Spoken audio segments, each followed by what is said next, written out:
Hello, everyone. Thanks for joining me. I'm Roy Barkan, and I'll talk to you a little bit about ranges today.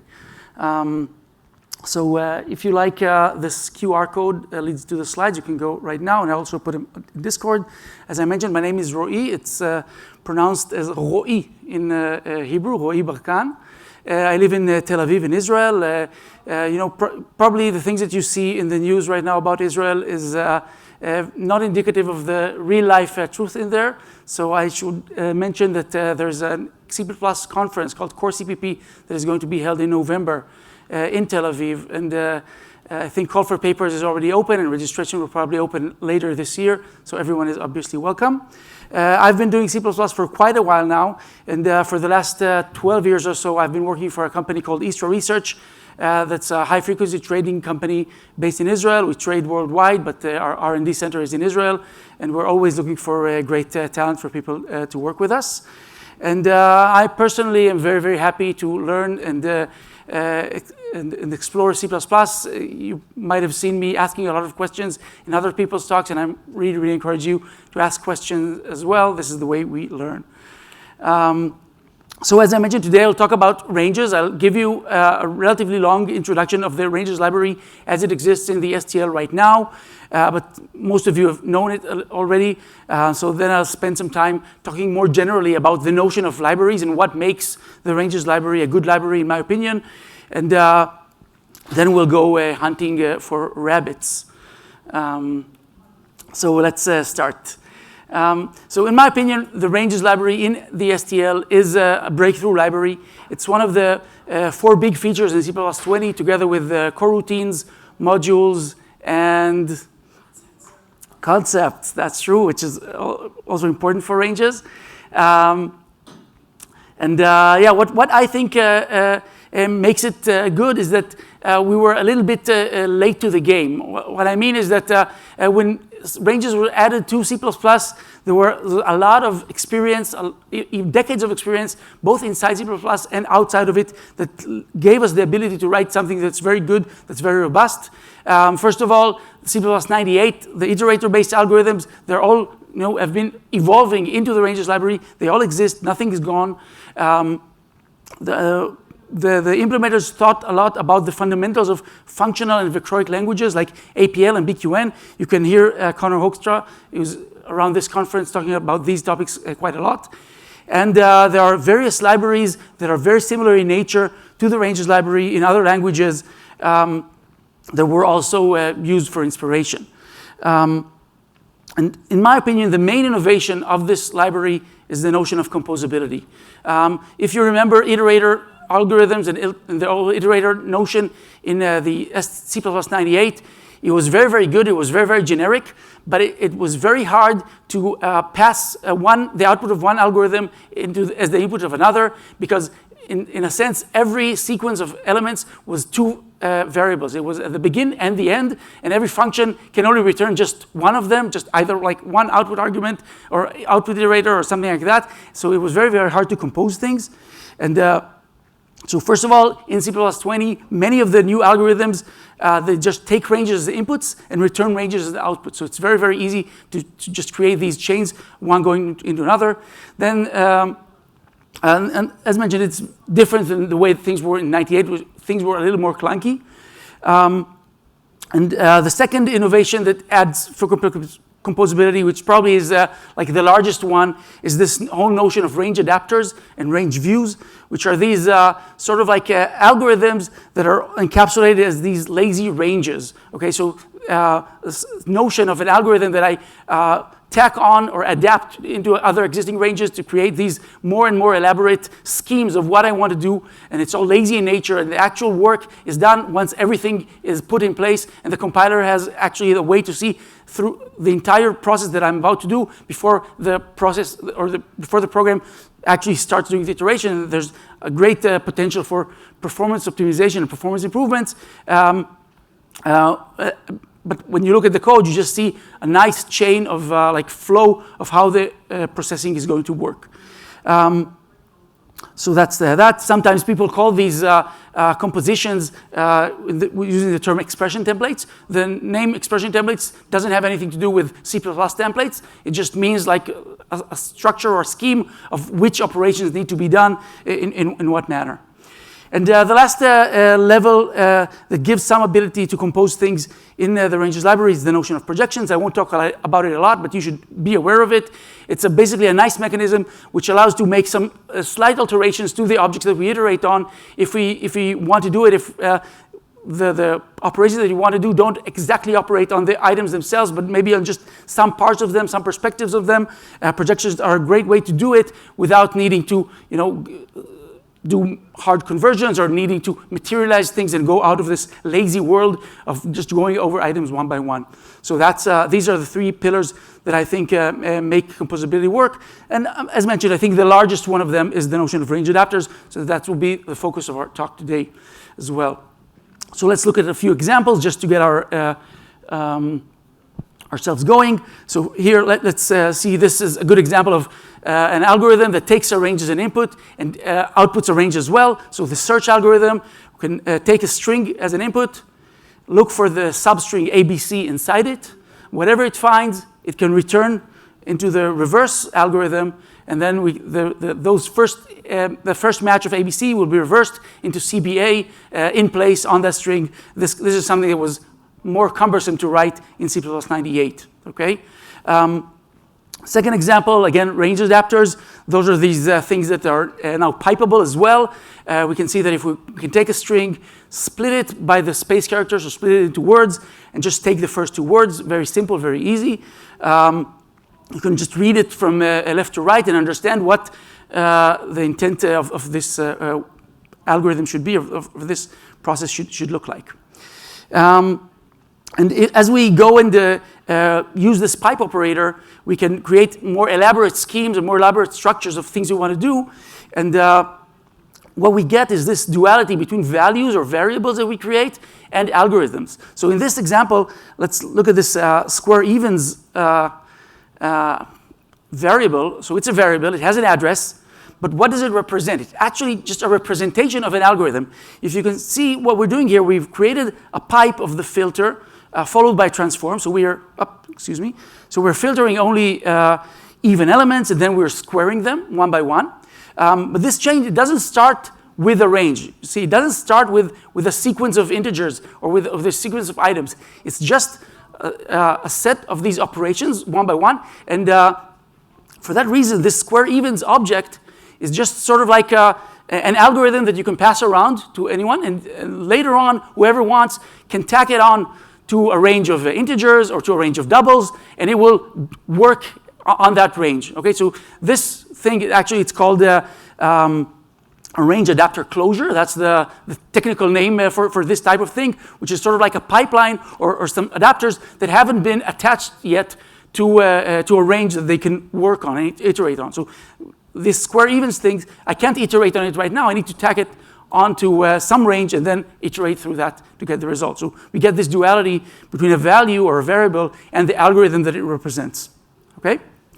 Cool. So it's already 4 years in the making. C++ 20 gave us a lot of range adapter views that we could work on, and then C++ 23 added a few more, the ones marked with an asterisk, and there's already a roadmap and things are moving forward towards C++ 26. And there are many, many views and ranges to work with and to know about, and I really encourage you to get a little bit of a sense of what they are and what they do, so that's what we'll do a little bit today. I should mention that it's very hard to group them into categories, but I try to do so based on the shapes of the objects that these adapters work on. So see that I had some that are called rank preserving, others that are rank decreasing or increasing, and the notion of rank is something that's very common in vectoric languages and in the functional vectoric world or array programming languages, which basically describes the dimension of things. Like that we can look at like a vector of elements as a one-dimensional sequence. A matrix can be two-dimensional, or a sequence of sequences is something that's two-dimensional, or a sequence of sequences is three-dimensional, etc. And we can have algorithms that typically expect to receive a range of a certain dimension and lower it by 1 or increase it by 1, etc.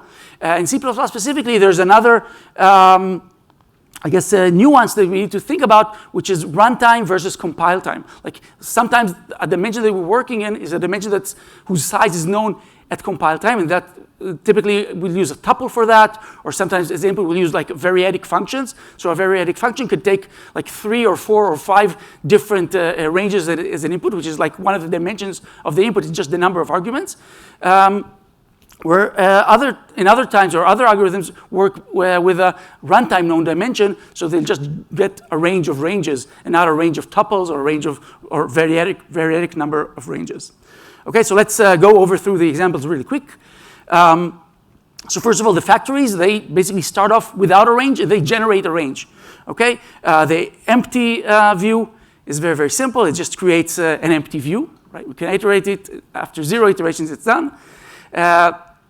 I think similarly, there's also the single view that creates a range of a single element. And then there's iota and repeat. Probably you've heard of iota before. It creates a sequence of integer values with a difference like one after the other. In this case, I asked it for it to start with 2 and end with 5, so the last element is 4, as per the regular STL convention of open-ended or half-open ranges. Repeat, again, is a way to take a single element and repeat it several times, and the single view is basically a repeat of one iteration. And I should note, by the way, that both iota and repeat also have variants that are infinite. They can create infinite ranges, which seems kind of strange, but the fact that all the ranges are lazy makes it really meaningful and really something that makes sense. And so that's also something to think about. So those are generators, and then we'll go to adapters that expect ranges as an input and preserve the rank. So there are quite a few of them. That's like the most common building block that we have. And so the very, very basic one is views : all, okay? And what does the all view do? Basically, it takes whatever range you gave it, and it turns it into a view with the exact same elements. Okay, so it looks a little strange, but this type of view, first of all, can really help when you write generic code, when you're not sure what people are going to pass to you. And secondly, it has the all view has some very special meaning that relates to a lifetime preservation and making sure that we don't have dangling ranges too much. But that's a topic for a different, more elaborate discussion. Then all is still pretty trivial. So the next stop is filter. Filter will take a predicate and only pass those elements that match the predicate. So if we're looking for anything that is not 5, then the item 5 gets dropped. Again, from a rank or dimension point of view, the input and output have the same dimension, right? Although the output is shorter for a filter view, it's the same dimension, the same like shape of the range. And then transform typically is as common as the filter view, where I can take each and every element and apply some function to it, so I can multiply by 2. Obviously, pretty cool. And then there's 2 other very simple but handy range adapters are take and drop, which either take the first few elements or drop the first few elements. Okay? Any questions on those so far? Cool. And then the next batch of rank preserving adapters are the take while, which is similar to take, but basically works with a predicate. Okay, so a filter will filter every item based on the predicate. Take while will just take until the first occurrence of an item that doesn't match the predicate. Drop while is very, very similar, but the other way around. And then there's reverse, which is quite nice and lets you look at the input from the end to the beginning. You probably know of rbegin and rn and the notion of reverse iterators from C++98, but this one is arguably nicer and easier to write and use.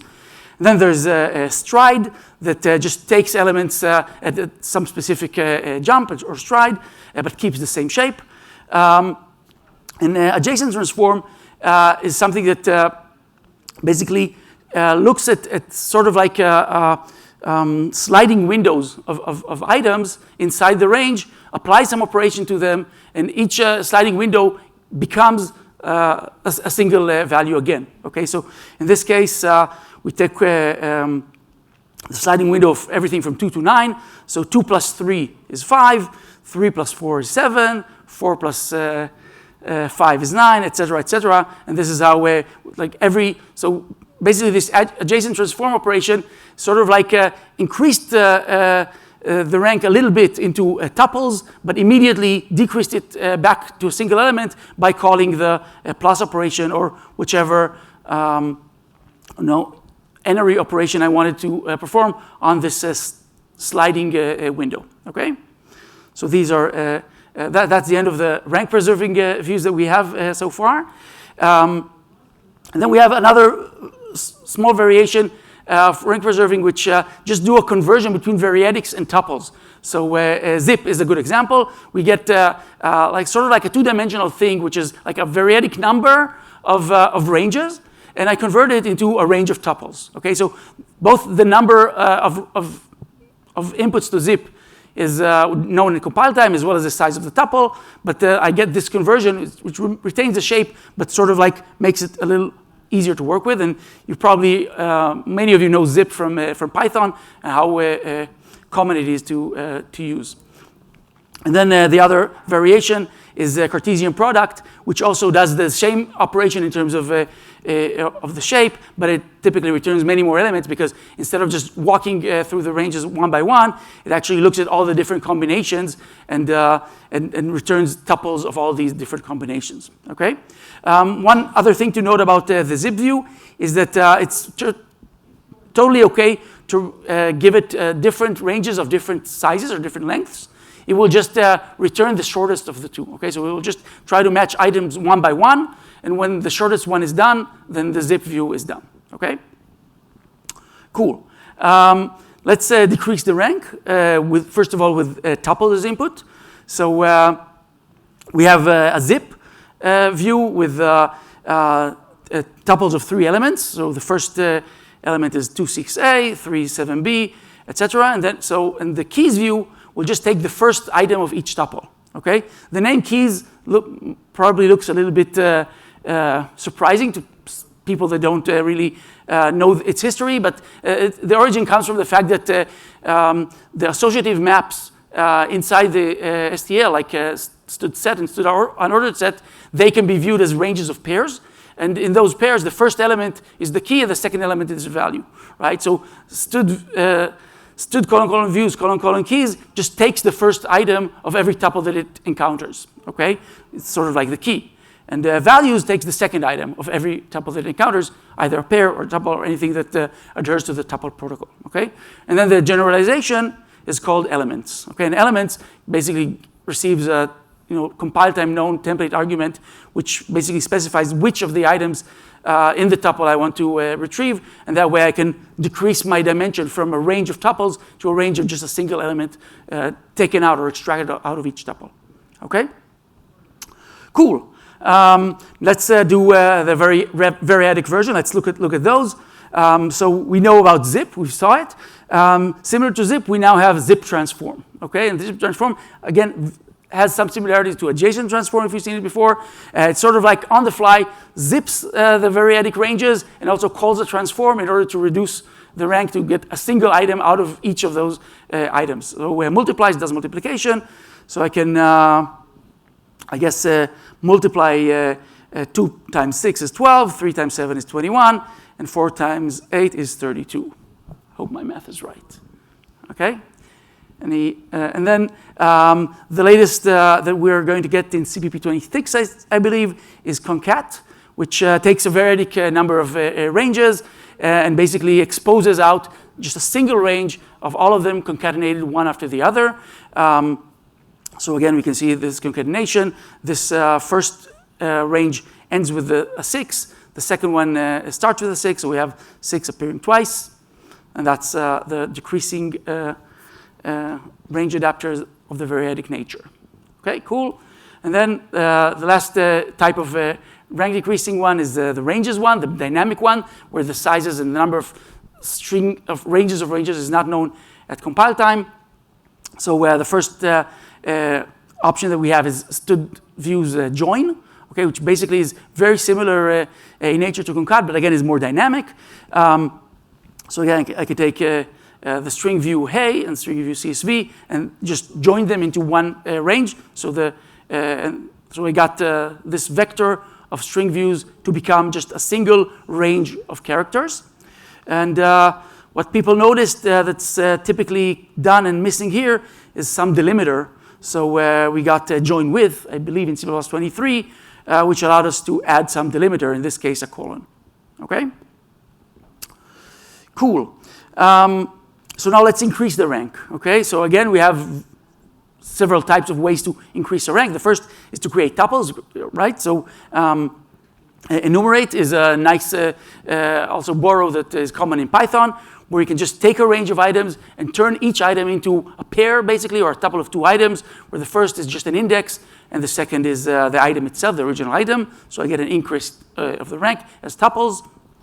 Another option that's cool is the adjacent view, which again looks at sliding windows and basically takes creates tuples of the exact size of sliding windows. So the word hello becomes HEL, ELL, and LLO. Okay, that's cool. And these are the tuple-based rank increasing views. And then again, the dynamic part, the working on ranges of ranges. One option that we have is the split view, which basically, again, takes a single range and splits it into a range of ranges where it's not known at compile time what the size of each one will be. So if I split by space, I can get HEY separated from the C++. And there's also the lazy split, which basically does a very, very similar thing, but has some different semantics with regards to the way it's used and whether the input or the range that comes to the left of the pipe can be an input range or a forward range, etc. I won't get into the details, but you're welcome to see Barry Revzin's talk from CPP Now 2023, who talks a little bit about those issues. But again, the results are exactly the same. And then there's the slide operation, which again creates a sliding window, very similar to adjacent, but where the argument, the length of each window is not known at compile time, but at runtime. And then there's chunk, which again is very similar, but instead of sliding windows, it just breaks down the items by a specific size.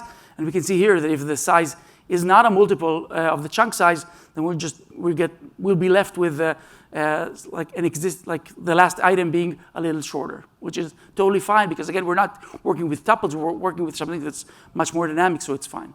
Okay. And then I think last for this category is the chunk by algorithm, which is very similar to chunk, but instead of working with a number and creates chunks of the same size, it works based on a predicate that's sort of being applied to adjacent cells or adjacent items. And whenever the predicate returns false, it means it's a cutoff point, it's a chunking point. Okay, so if we chunk by equal to, we get the two L letters chunked together and the two plus letters chunked together, but each and every other letter is differing, so it gets into its own chunk. Does it make sense? Okay, cool. So basically gone over all of what the ranges library has, or the major like algorithms that are available to us so far. One really important thing to remember is that all of these are lazy. All of these, they perform these operations.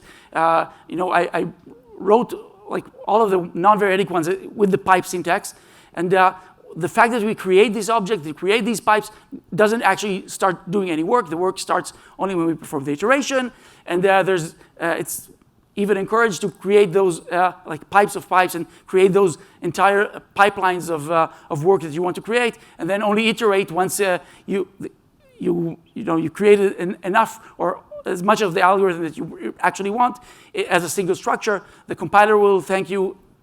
Typically, the performance should be good, and you should probably see Tina Ulrich's talk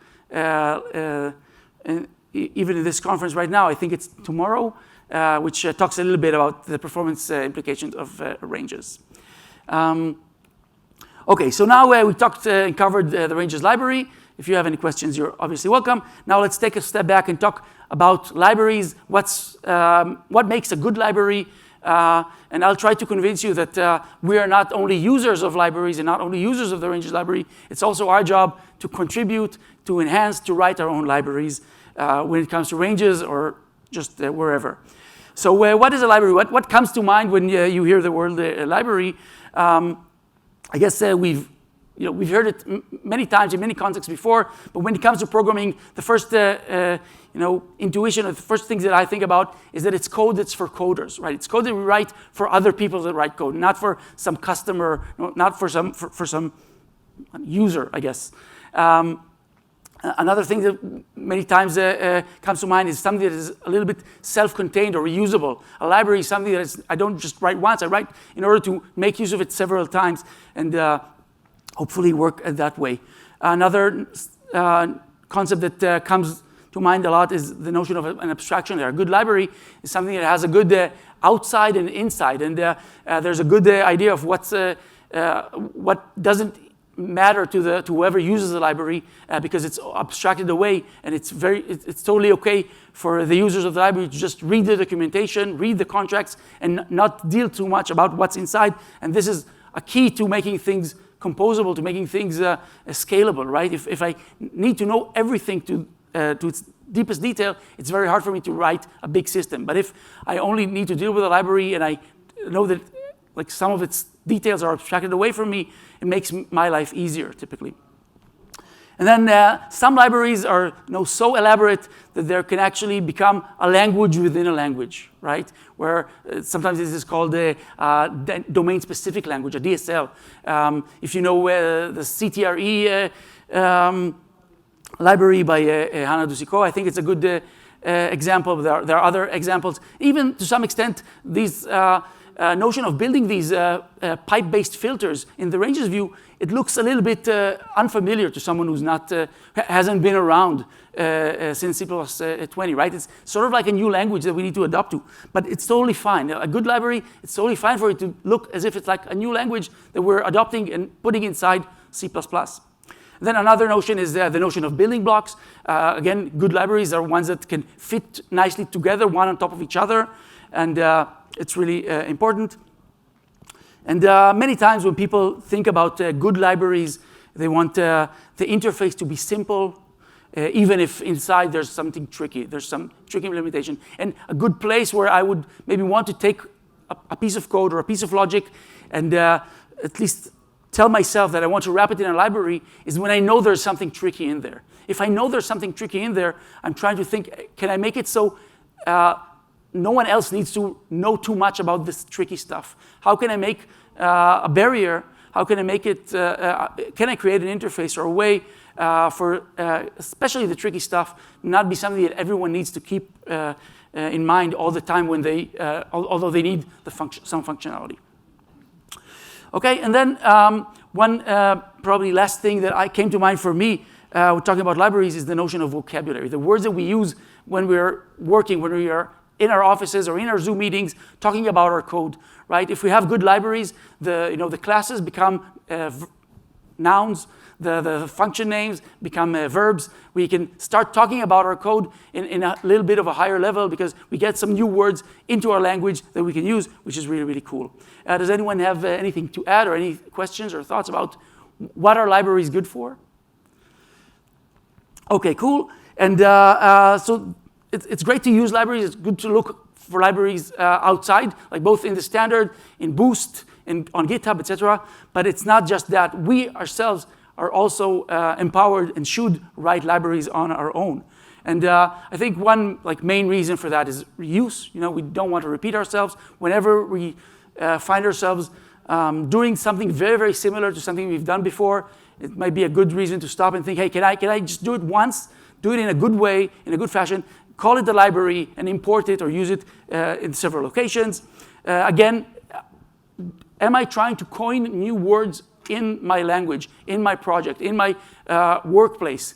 If I want to coin a new word, a library is a very good way to do it, to, again, raise the level of discussion. And when you think about libraries as building blocks, it really helps you understand what's more important on which levels. Because building blocks, typically you have the lower level pieces of code and the higher level pieces of code, and building libraries on top of each other makes you more aware of that. And typically, the higher we go, change is more likely, because the higher level pieces of code, that's where you start meeting your users. That's where product managers come in and start changing things around. So that code is more likely to change. It's more likely to maybe to need a lot of maintenance, a lot of refactoring. And the lower we go, we tend to be more stable. It tends to have like the more algorithmic cores, the heart of what makes our product tick in terms of the technology level. So if I write organize my libraries correctly in this way, I can make sure that those pieces that are most tricky, most elaborate from a technology standpoint, they're actually far away or relatively far away from the product managers, so there's less chance of them changing. I can write them in a more stable way. I can reason about them better. I can maybe write more robust tests for them. And then when thinking about the libraries that we write and the code that we write in terms of abstraction and abstraction layers, again, whenever we have complex code, if we encapsulate it, it'll be safer. We don't need our spiky edges to be exposed to everyone else in our organization or to everyone who uses our code. So abstraction is important that way. And again, the lower we go on the system, things are probably more well-defined, and we can go as far as defining preconditions and postconditions to our interfaces, so we can actually define what the abstraction layer is, what we expect our callers to deliver to us, what we can guarantee that we'll get back. You know that there's an effort to put contracts into C++ 26, but even without the addition of contracts to the language, we are always thinking about contracts. We're always thinking about what we want whoever calls us to adhere by and what we can guarantee to them. And again, it's much, much easier to do it when you're in like a lower level in the hierarchy. And if you think about libraries and writing library code, it typically will help you architect or design your system in such a way that at least some of the components, hopefully the core components, will be far away enough from where the change happens, okay? And then, as I mentioned, lower level is also more testable.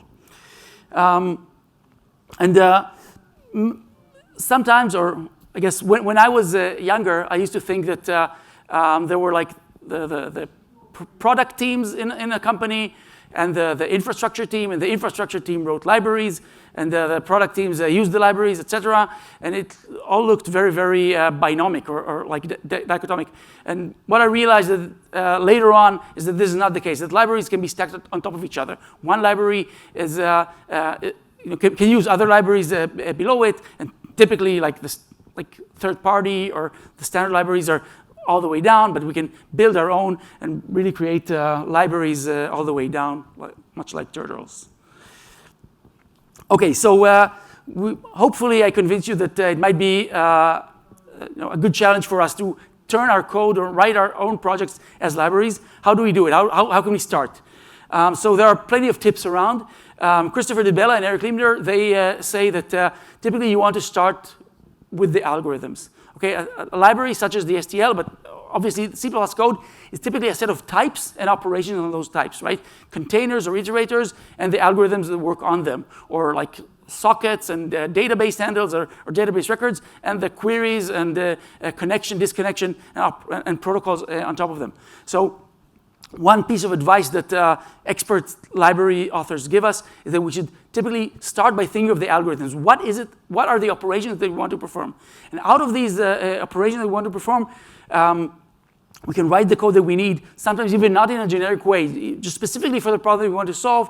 And as we write it, we can do like this iterative process of generalizing, simplifying, distilling, trying to understand what's really a specific part of the problem that I'm trying to solve right now, and what is more generic and can be used over and over again, what is more stable and more generic. And out of the algorithms, and through this process, what will arise are the types and concepts. And here when I say concepts, I both mean the abstract notion as well as the C++ 20 notion that can arise. Okay, and one other tip that many people talk about is to, again, paying attention to the API, the abstraction layer. And Bandine has a great talk about trying to write, or how to write APIs that are easy to use and hard to misuse. I think Scott Mayers also talks a lot about that. When you write your APIs, think about the preconditions and postconditions. Document them. Try to assert about them. Try to make sure that it's as hard as possible for whoever uses your library or whoever needs this interface will make a mistake. If you have a mechanism for asserting preconditions, try to do it. It seems like a very important thing to do. Another thing that has to do with the API is not just about the input values, but also about the return values. So many times when I implement an algorithm or think about it, I have a specific goal in mind, and I want to return that goal. I'm looking for the maximum value inside an array, so I need to obviously return that maximum value. But Stepanov, the author of the C++ STL back in the 1990s, he told us that don't just think about what you want to return right now. Also try to think about what is it of value that you've calculated during this execution of the algorithm, and try to return everything that's useful, that's valuable. So for example, if I'm looking for the maximum element, don't just return that element, return an iterator to it. Because although some people just want the element itself, they don't really care where it lies within the range, others want that place, and you found it, so why not give it? And then another piece of advice that people have has to do with using regular algebraic data types. Okay, regular types is a notion that also comes from Stepanov. It has to do with objects that are can be used like ints, I guess. Another notion of these worlds is what's called value semantics, where you can easily pass objects by value. When you create copies, they are actual copies. As little use as possible of pointers or references, because those are things that are harder to reason about.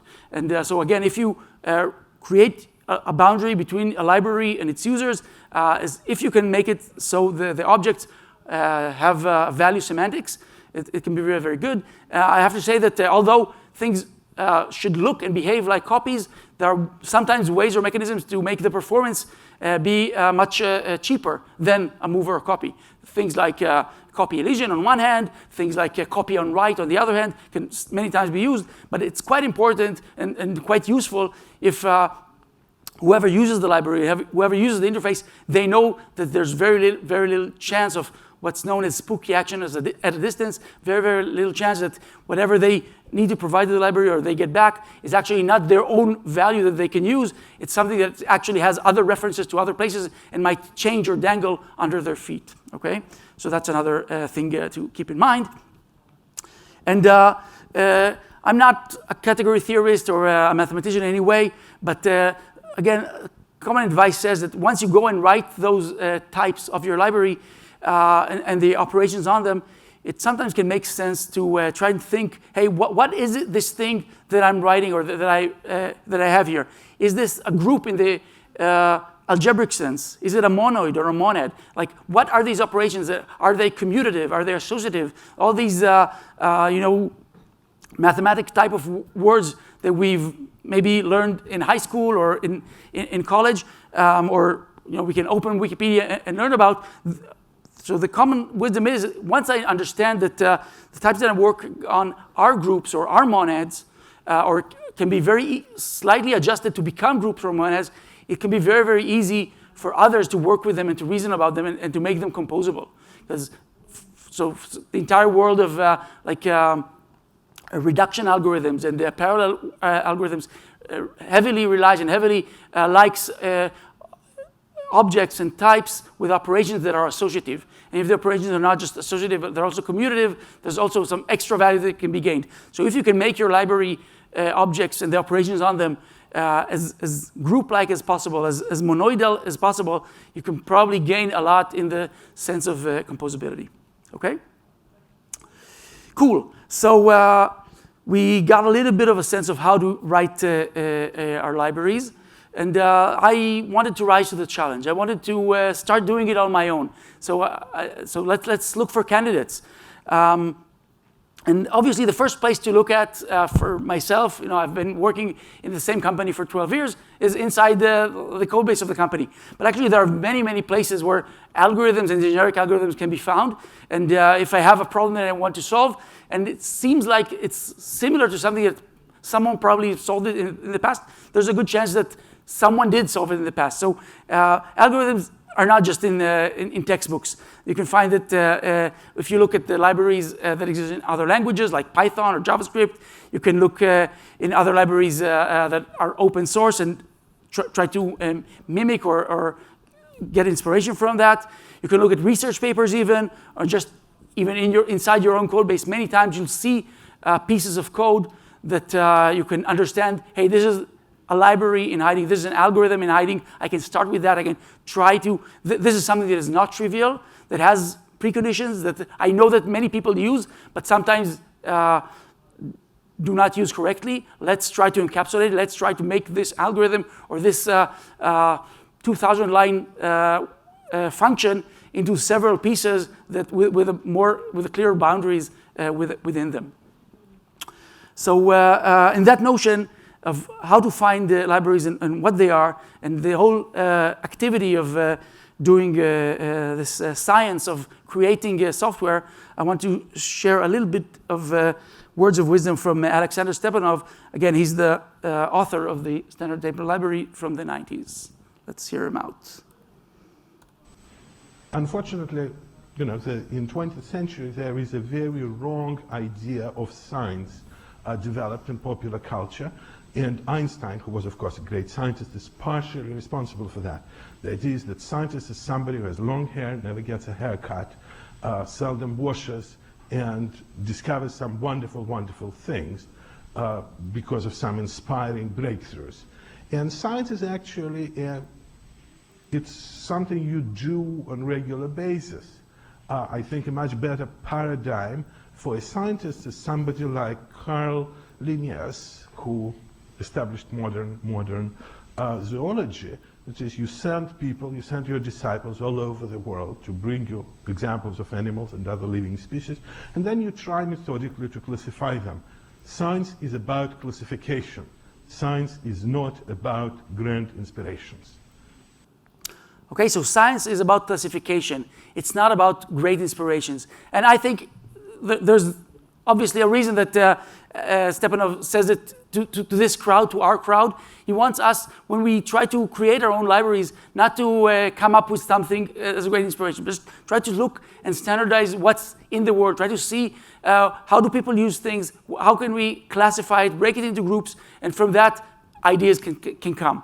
And so that's something that we can always keep in mind. It's something regular. It's not something that we do like on a hackathon or on a sprint once every 6 months. It's something that can be regular, and that's what he encourages us to do. And one note of encouragement from him, just to get a little bit of a sense of the greatness of the man. I have to meet occasionally with people who are doing so-called research in computer science. They say, well, I don't know, I don't have any ideas. You don't have to have any ideas. Go catch rabbits. Go look at people's code. Find what they do and try to abstract it. Okay, so go catch rabbits. You don't need inspiration. Just look at people's code and try to abstract it. So that's like a major thing of things that we can do day-to-day at our work. We can look at people's code as we do code reviews, as we look at other people's code, as we review our own code. We can look at it and try to abstract it. And I think that's a lot of what Ranges does as well. Sorry.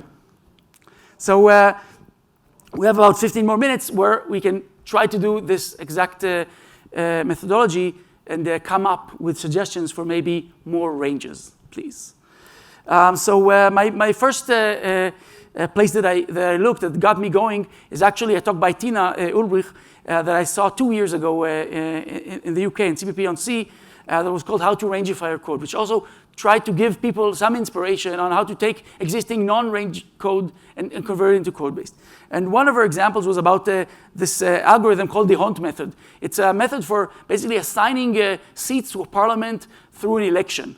Okay, so I'll go very briefly on it. In this case, we have, I guess, 3 parties running for an election, and the parliament has 7 seats, so people can vote to one of the 3 parties, and one party received 110 votes, the other party received 85 votes, and the third received 35 votes, and we need to assign the 7 seats in parliament between the 3 parties. And there's a method, there's an algorithm called the Hunt algorithm, and basically what it says, it goes, let's create a table of the number of seats in parliament times the number of parties. And each cell in the table will have basically the number of votes that the party received, that's on the column side, divided by its location. So this is the top score for party number 1, the second score for party number 1, top score for party number 2, etc., etc. And once we have this 21 cells, we can sort them.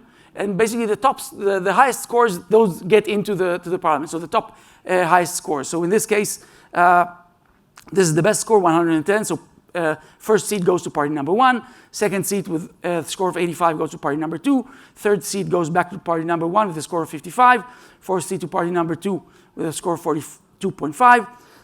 Fifth seat go to party number 1. Sixth to party number 3. And the seventh seat go to party number 2. So that's the algorithm.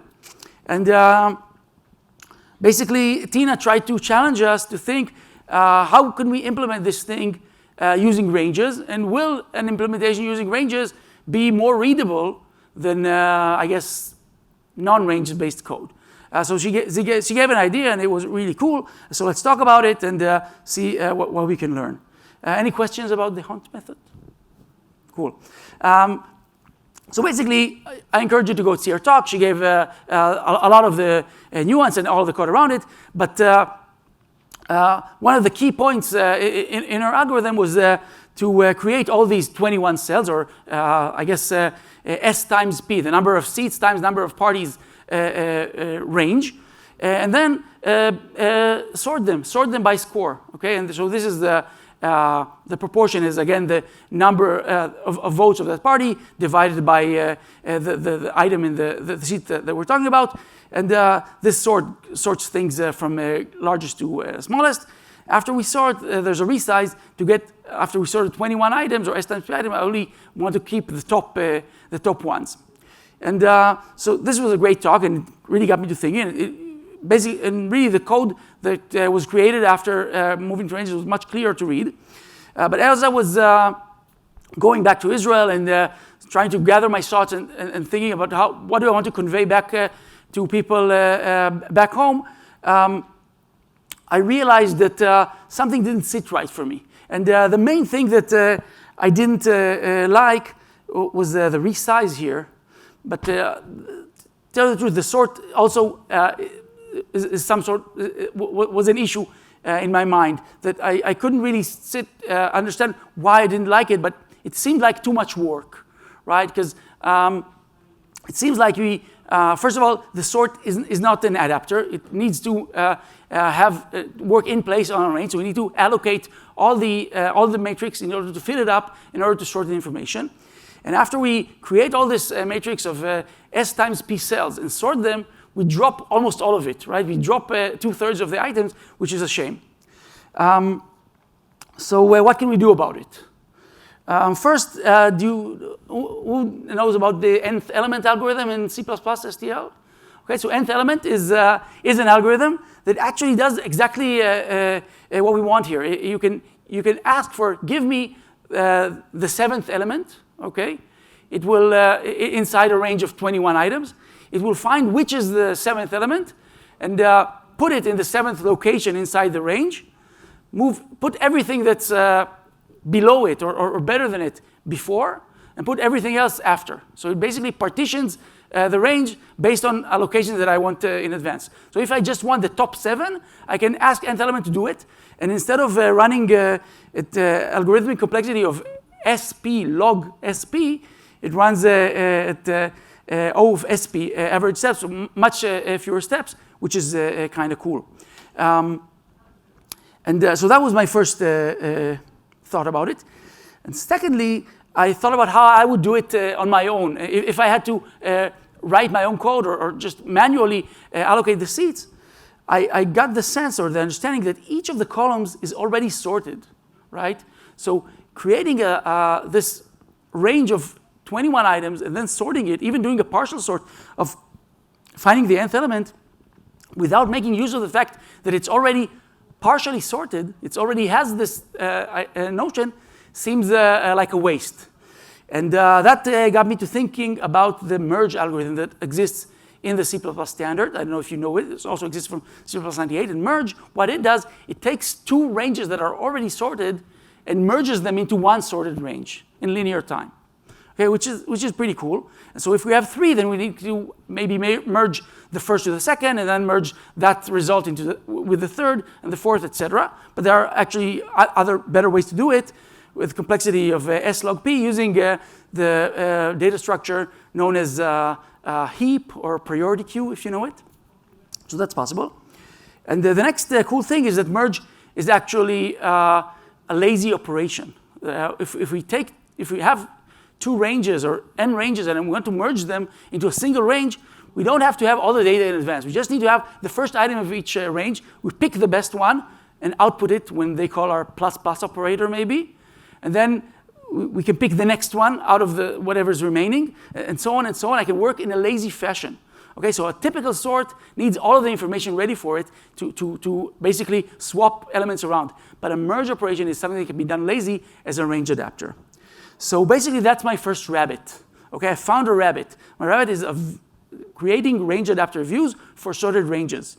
So the suggestion itself, let's create a merge view, a union or intersection, and a set difference view. Those are all actually algorithms that exist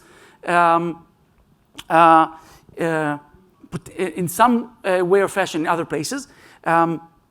We can implement them for taking two ranges and merging them, or for taking n number of ranges or several ranges and working with them. And as we mentioned before, this is sort of like a dimension reducing operation, right? We take n ranges and create one out of them. So the n ranges can be a variadic or tuple or a dynamic at all. And as mentioned, we can use a priority queues for that. And this is not something terribly new, you know. The STL already contains such algorithms, but not as lazy adapters, which take two arguments. There are also other algorithms that work on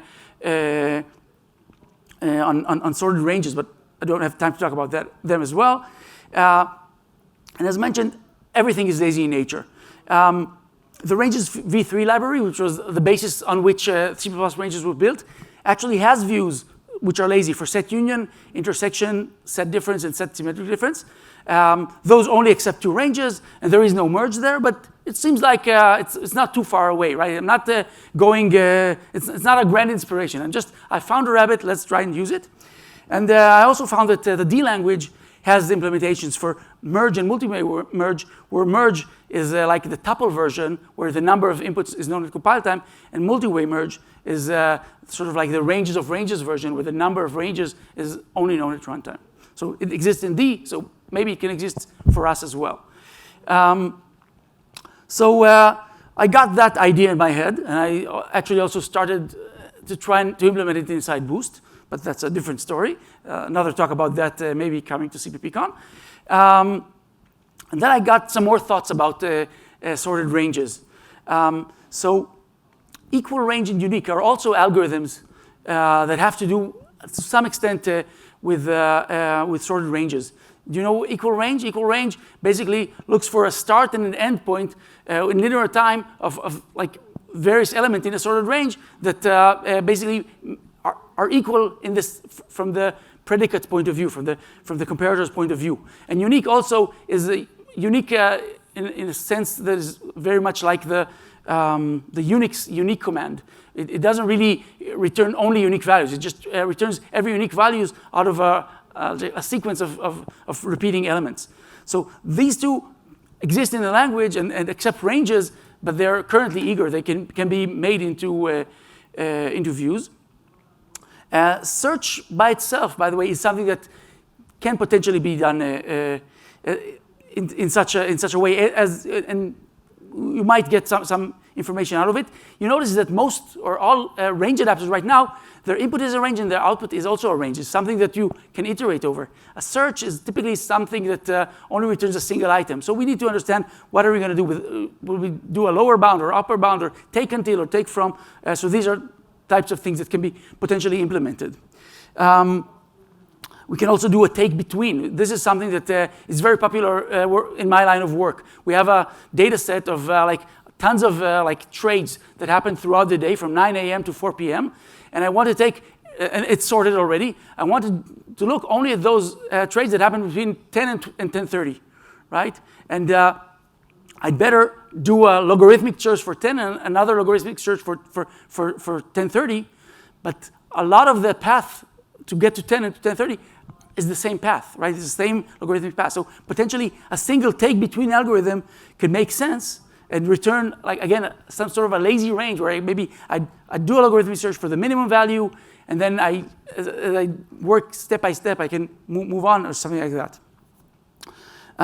So basically,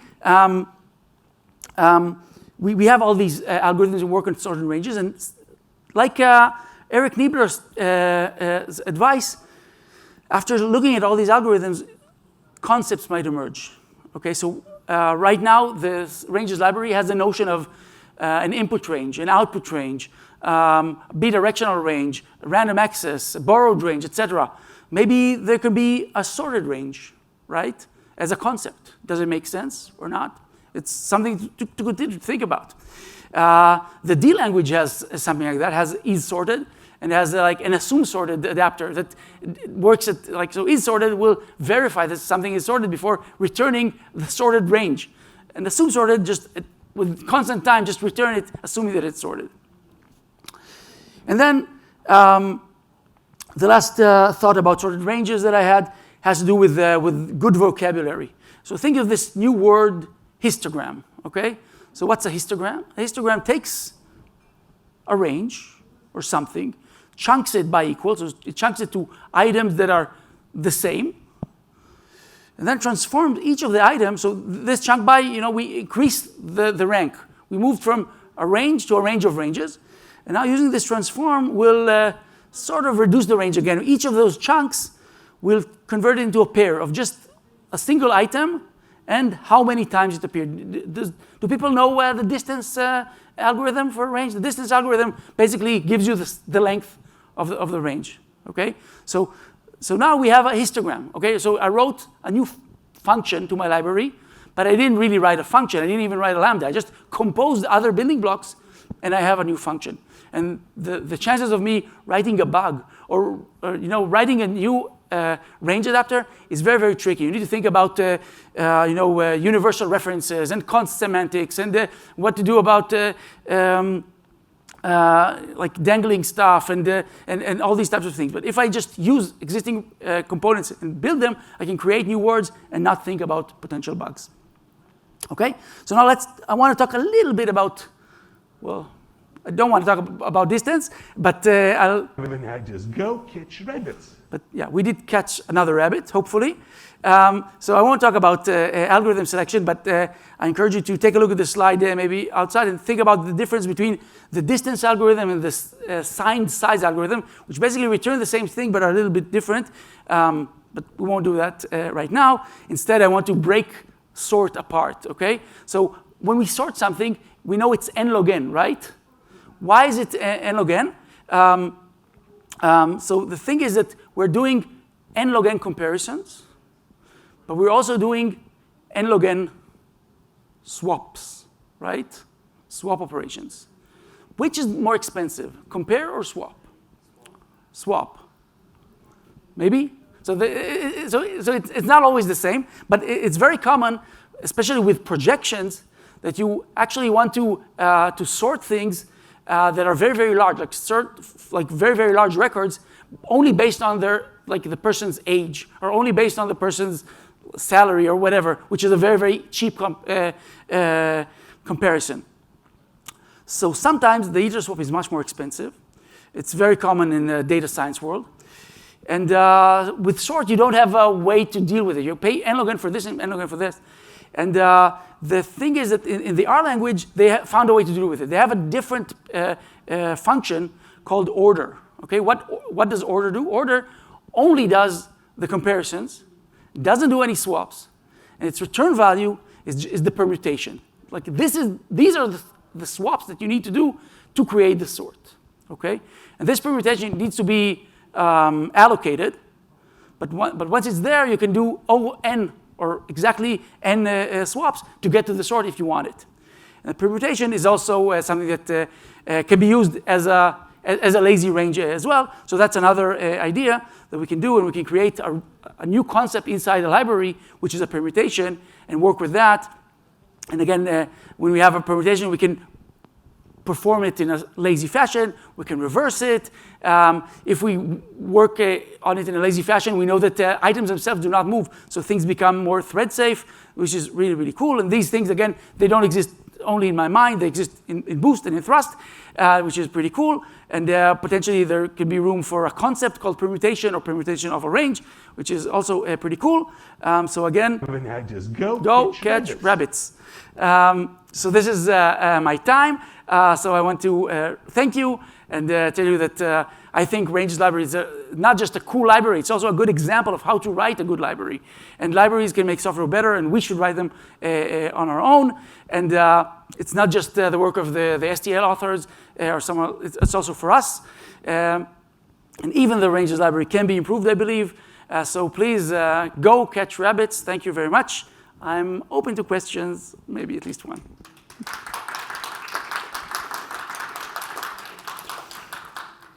Thank you. Any questions, thoughts? I have one question, kind of towards the start of your presentation. You had mentioned towards the start of your presentation, you should return all kind of useful information if you have it. How would you think about that in terms of also kind of hiding implementation details? So maybe you return something that currently isn't used, but somebody starts to rely on it, and then maybe you don't want to return it later. Okay, so that's a great question. How do you return something that you know that you could currently calculate, but you might not want to guarantee that you'll calculate it even in the future? I think it's tricky stuff, but typically, I don't think it's very common. I think typically, once you have a good algorithm that has like a byproduct, that byproduct will typically remain there.